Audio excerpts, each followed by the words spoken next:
శ్రీ సత్యసాయి జిల్లా కదిరిపట్నంలో సంచలనంగా మారిన చైన్ స్నాచింగ్ కేసులో కదిరి పోలీసులు కీలక నిందితుని అరెస్ట్ చేశారు. ట్రాన్స్కోలో సీనియర్ అసిస్టెంట్ గా పనిచేస్తున్న రమేష్ నాయక్ షేర్ మార్కెట్లో సుమారు 1.50 కోట్లు నష్టపోయి అప్పుల్లో కోరుకుపోయినట్లు పోలీసుల విచారణలో వెల్లడైంది. అప్పులు తీర్చేందుకు అతను దొంగతనాలకు పాల్పడినట్టు తెలిపారు.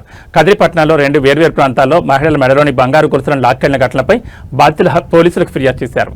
ఈ మేరకు కేసు నమోదు చేసిన పోలీసులు ప్రత్యేక బృందాలను ఏర్పాటు చేసి దర్యాప్తు చేపట్టారు. సీసీ కెమెరా దృశ్యాలను ఆధారంగా తీసుకుని నిందితుని గుర్తించిన పోలీసులు అతన్ని పట్టుకుని అదుపులోకి తీసుకున్నారు. నిందితుడి వద్ద నుంచి దొంగిలించిన ఆభరణాలను స్వాధీనం చేసుకున్నట్లు వెల్లడించారు. ఏం పని చేస్తావు నువ్వు? ఎక్కడ? కరెంట్ ఆఫీస్లో. ఏం పని చేస్తావు కరెంట్ ఆఫీస్లో? ఎంత వస్తుంది నీకు జీతం? మరి ₹1,00,000 జీతం వస్తే ఎందుకు చేసినావు ఇది? ఎంత పోగొట్టుకున్నావు? 1.5 crores పోగొట్టుకున్నావా? దానికి ఇది చేస్తే వస్తుంది, లాభం వస్తుందా స్నాచింగ్ చేస్తే? మరి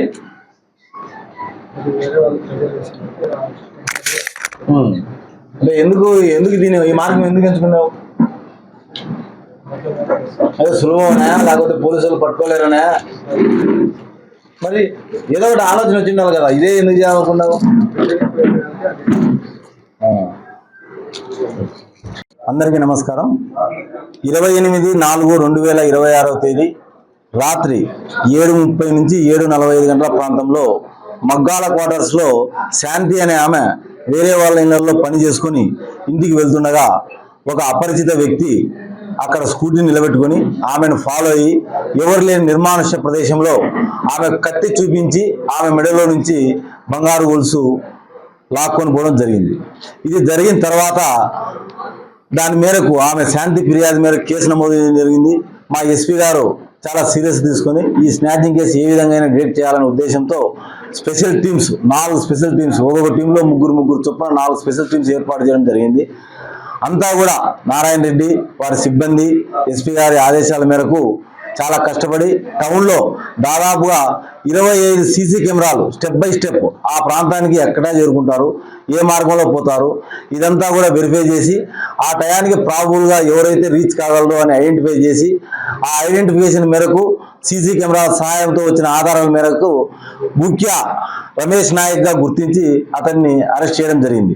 9 గంటలకు కాలేజ్ గ్రౌండ్లో అరెస్ట్ చేసి విచారించగా అతను నేరం చేసినట్లు ఒప్పుకున్నారు. అతని వద్ద నుండి ఇంటాక్ట్ ప్రాపర్టీ గోల్డ్ చైను, అతను నేరానికి ఉపయోగించిన కత్తి కూడా స్వాధీనం చేసుకోవడం జరిగింది. అయితే విచారణలో ఆసక్తికరమైన అంశం ఏమంటే అతను ఏపీ SPDCL కదిరిలో సీనియర్ అసిస్టెంట్గా పనిచేస్తున్నాడు. షేర్ మార్కెట్లో సుమారుగా ₹1,50,00,000 దాకా నష్టం వచ్చినందున ఆ నష్టాన్ని పూడ్చుకునే మార్గం లేక అదేవిధంగా బయట వ్యక్తులతో అప్పులు చేశారు. వారు పెట్టే ప్రెజర్ తట్టుకోలేక ఏం చేయాలో దిక్కుతోచక సులభమైన మార్గంలో డబ్బు సంపాదించాలనే ఉద్దేశంతో ఈ స్నాచింగ్లు ఎంచుకోవడం జరిగింది. అందులో భాగంగానే 28వ తేదీ ఈ నేరం చేశాడు. నేరం చేసిన వెంటనే 2 రోజుల లోపలనే ఆధారాల మేరకు డిటెక్ట్ చేయడం కూడా జరిగింది. అదేవిధంగా మరుసటి రోజు కూడా అతను 28 అక్కడ చేసినాడు. 29 మనం కాలేజ్ గ్రౌండ్ నుంచి తార్ రోడ్డు ఉంది, అక్కడ ఒక మహిళ మీద కూడా అటెంప్ట్ కూడా చేసినాడు. వీటన్నిటి ఆధారాల మేరకు అతన్ని అరెస్ట్ చేయడం జరిగింది. ప్రజలందరికీ విజ్ఞప్తి ఏమనగా మనం కదిరిలో సీసీ కెమెరాల నిఘా అనేది చాలా పటిష్టంగా ఉంది.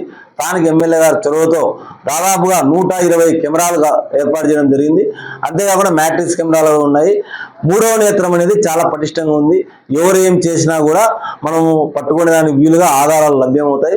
ప్రజలందరికీ విజ్ఞప్తి, ఎట్టి పరిస్థితుల్లో కూడా అసాంఘిక కార్యకలాపాలకు కానీ చట్ట వ్యతిరేక కార్యకలాపాలకు పాల్గొంటే మనం ఖచ్చితంగా వాళ్ళని పట్టుకోవడం జరుగుతుంది. అంతేకాకుండా సమ్మర్లో ప్రజలందరికీ విజ్ఞప్తి ఏమనగా చాలామంది గ్రామాలను వదిలిపోవడం కానీ అదే బంధువుల ఇళ్ళకు కానీ వెళ్ళడం జరుగుతుంది.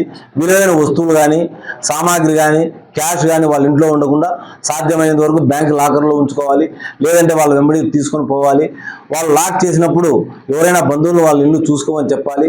విధులైన పరిస్థితుల్లో తప్పని పరిస్థితుల్లో తక్షణమే పోవాలంటే పోలీసులకు ఒక సమాచారం ఇస్తే అటువంటి ఇళ్ల మీద ప్రత్యేక నిఘా పెట్టేదానికి కూడా అవసరం ఉంటుంది. అంతేకాకుండా ఉదయం పూట వాకింగ్ చేసేవాళ్ళు కానీ సాయంత్రం పూట వాకింగ్ చేసేవాళ్ళు కానీ బంగారు ఆభరణాలు ధరించకుంటే చాలా మంచిది.